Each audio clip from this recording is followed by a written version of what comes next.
আসসালামু আলাইকুম, কেমন আছেন সবাই? ইমরান টেকনোলজি চ্যানেলের পক্ষ থেকে সবাইকে স্বাগত জানাচ্ছি। আমি ইমরান হোসেন। আপনারা জানেন যে ইতিপূর্বে এনটিআরসিএ প্রতিষ্ঠান প্রধান এবং সহকারী প্রতিষ্ঠান প্রধান পদের নিয়োগ বিজ্ঞপ্তিতে আবেদন প্রক্রিয়া শেষ হয়েছে। তো অবশেষে শিক্ষা প্রতিষ্ঠান প্রধান পরীক্ষার নিয়োগ পরীক্ষার সম্ভাব্য তারিখ জানালো এনটিআরসিএ। আজকের ভিডিওতে আমি দেখিয়ে দেব বা জানাবো যে এনটিআরসিএ প্রতিষ্ঠান প্রধান এবং সহকারী প্রতিষ্ঠান প্রধানের পরীক্ষার তারিখ কবে হবে এবং এ সংক্রান্ত বিস্তারিত কিছু তথ্য। তাই ভিডিওটি না টেনে সবাইকে পুরোপুরি দেখার অনুরোধ করছি। প্রতিষ্ঠান প্রধান এবং সহকারী প্রতিষ্ঠান প্রধান পদে প্রধান ও প্রতিষ্ঠান সহকারী প্রধান পদে ৮০,০০০-এর বেশি শিক্ষক আবেদন করেছেন।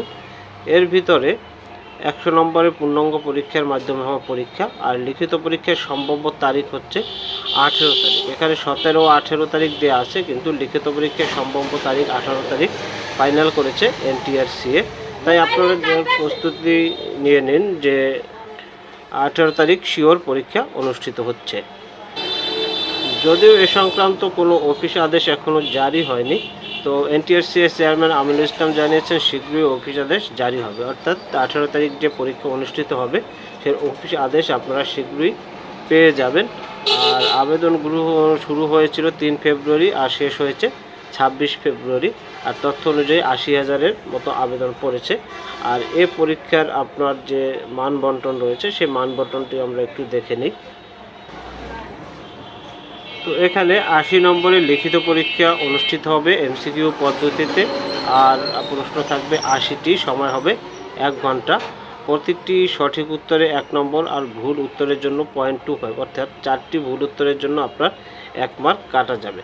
আর ১২ নম্বর শিক্ষাগত যোগ্যতার সনদ, ৮ নম্বর মৌখিক পরীক্ষা। প্রার্থীকে লিখিত পরীক্ষায় উত্তীর্ণ হতে হলে প্রতিটি অংশে কমপক্ষে 40% নম্বর পেতে হবে।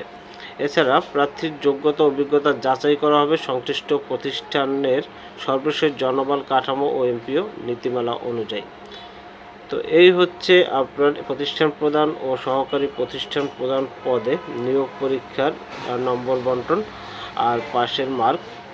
এছাড়াও পরীক্ষা সংক্রান্ত যাবতীয় তথ্য পাওয়ার সাথে সাথে চ্যানেলে আপলোড করা হবে, তাই আপনারা চ্যানেলটি সাবস্ক্রাইব করে সবাই পাশে থাকবেন।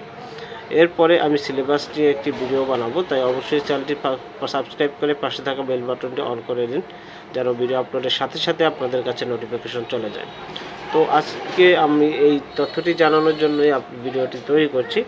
আর তথ্যটি আমরা শিওর যে আগামী এপ্রিলের ১৮ তারিখে হচ্ছে এনটিআরসিএর প্রতিষ্ঠান প্রধান এবং সহকারী প্রতিষ্ঠান প্রধানের নিয়োগ পরীক্ষা। তো সবাইকে ধন্যবাদ জানিয়ে শেষ করছি। সবাই ভালো থাকবেন। আল্লাহ হাফেজ।